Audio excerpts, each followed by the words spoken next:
Hello, friends, and welcome back to Miss Kelly's Circle Time. Nice to see everybody today.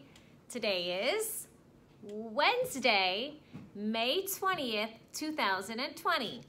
And the meteorologist said today's going to be another sunny day, which is thumbs up for me.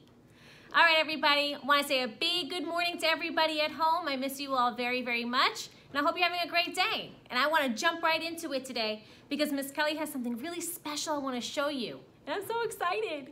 Something came in the mail yesterday. It was a really special book that I wanted to order, and it finally came in the mail, and I'm so excited that it's here because now I get to read it to you.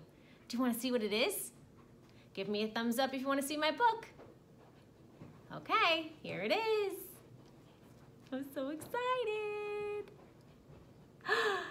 It's Corduroy. If you remember Corduroy, Miss Kelly read this book with you many, many months ago, but you might have forgotten about this story, Corduroy. Corduroy is about a little bear who lives in a department store, and he can't wait for someone to buy him to take him home so he can have someone to call his friend. But what's a story without a prop? You want to see what I have in my other hand? It's Corduroy! Can you say hi, Corduroy? Hi! It's my little prop friend, Corduroy, and I'm so excited to have him with us because he's going to sit with us while we read Corduroy today. Isn't he cute? Yeah, I'm so excited this came in the mail today. All right, so as we read along today, I want you guys to pay very close attention to the sequence of the story because you're gonna have to know it for tomorrow's Flipgrid assignment. So I want everyone to put their listening ears on and listen very carefully as Miss Kelly reads to you the story of Corduroy. And I also see the name Corduroy on the spine. Do you see it? So it's in two places. Okay, let's start reading Corduroy by Don Freeman. And here's the title page. Corduroy.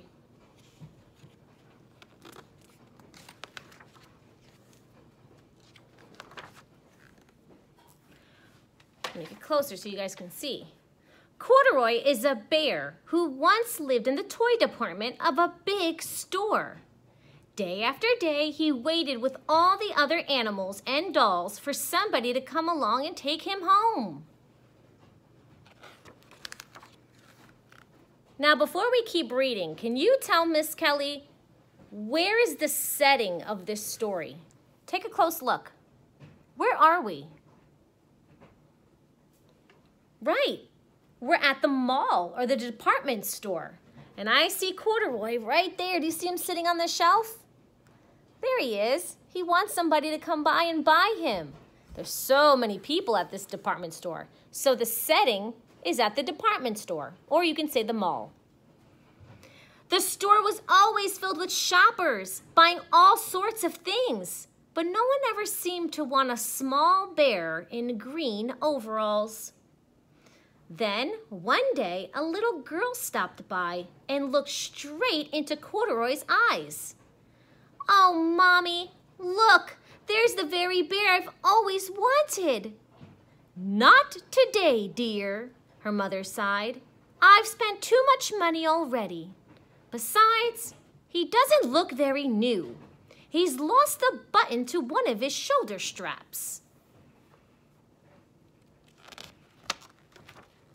Corduroy watched them sadly as they walked away.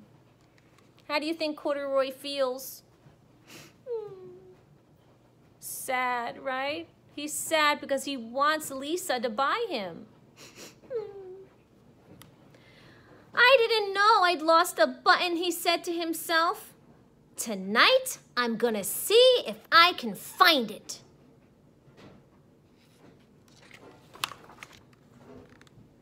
Late that evening, when all the shoppers had gone and the doors were shut and locked, Corduroy climbed down carefully from his shelf and began searching everywhere on the floor for his lost button.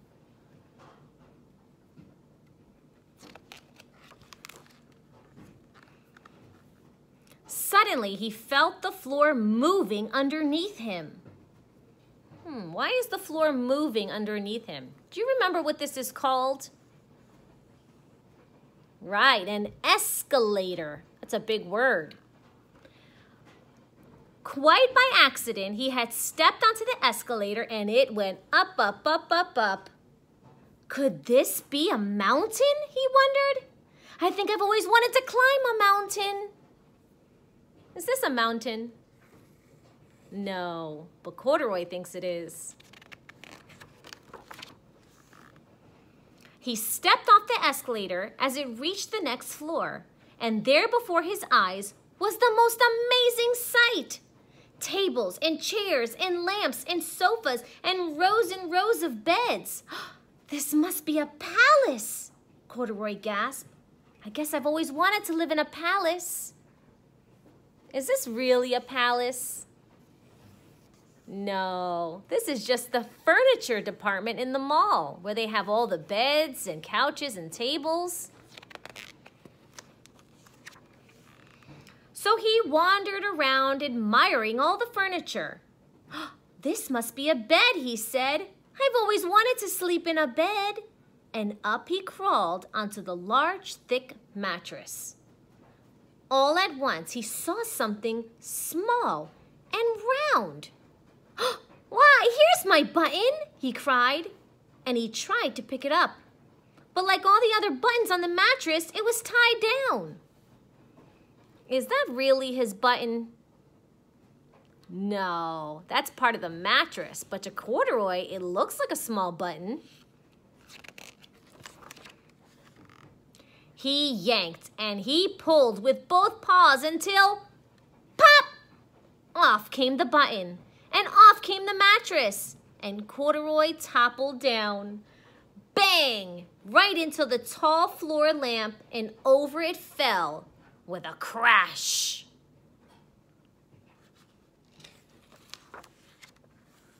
Uh-oh, who's coming? Who's that? Right, the policeman. But in this story, they call him the watchman. He's coming down because he heard a noise. Corduroy didn't know it, but there was someone else awake in the store. The night watchman was going his rounds on the floor above when he heard something crash, and he came dashing down the escalator. "Now, who is that in the world making all that noise?" he explained. "Somebody must be hiding in around here." Where's Corduroy? Where do you think he is? Can you make a prediction? Where do you think Corduroy is? Let's see. Do you see him? I see him. There's his cute little ears. He's hiding under the bed. He flashed his light under and over the sofas and beds until he came to the biggest part of all. And there he saw 2 fuzzy brown ears sticking up from under the covers. "Hello," he said. "Well, how did you get upstairs?" The watchman tucked Corduroy under his arm and carried him down the escalator and set him on the shelf in the toy department with all the other toys and dolls. How do you think Corduroy feels being put back on the shelf? Disappointed, right? Can you show me disappointed, Corduroy? Yeah, he was looking for his button, but he didn't find it. Corduroy was just waking up when the first customer came into the store in the morning. And there, looking at him with bright, wide, warm smile, was the same girl he had seen the day before. "Hi, I'm Lisa," she said, "and you're going to be my very own bear. Last night, I counted what I saved in my piggy bank, and my mother said I could bring you home." How do you think Corduroy feels now? Happy! Finally, somebody wants to take me home. I'm so excited. I know you are, Corduroy. "Shall I put him in a box for you?" said the sales lady. "Oh, no, thank you," Lisa answered, and she carried Corduroy home in her arms. She ran all the way up 4 flights of stairs into her family's apartment and straight into her own room. Corduroy blinked. There was a chair, a chest, a drawer, alongside a girl-sized bed, and just a little-sized bed just right for him. The room was small, nothing like the enormous palace in the department store. "This must be home," he said. "I know I've always wanted a home." Lisa sat down with Corduroy on her lap and began to sew a button on his overalls. "I like you just the way you are," she said. "But you'll be more comfortable if I fasten your shoulder strap for you." "You must be a friend," said Corduroy. "I've always wanted a friend." "Me too," said Lisa, and she gave him a big hug. The end. Did you like that story of Corduroy? How about you, Corduroy? Did you like that? I'm glad you read along with me. Now, let me ask you a question. I hope you're listening to the story. Is Corduroy a fictional story or a non-fictional story? What do you think? It's a fictional story. Is a bear who talks real or pretend? Pretend, right? Bears can't talk. Bears can't jump off the shelf and look for buttons around the mall. So this tells me it's a fictional story. It's not real. And it's to make us entertained. And I like that book. It definitely did entertain me. It was fun. Now let's talk about the parts of the story. I wanted you to tell me the sequence. When we talk about sequence of a story, that means what happened first, second, third. So let's go back in the story and review with Miss Kelly what happened first. And we're gonna do this together.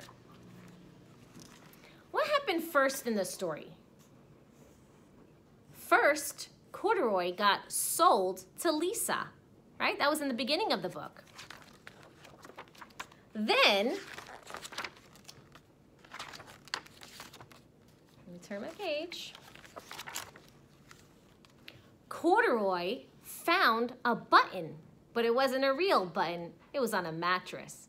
So second, he found a button. And third, he hid underneath the bed so nobody could find him. And fourth, the watchman found him.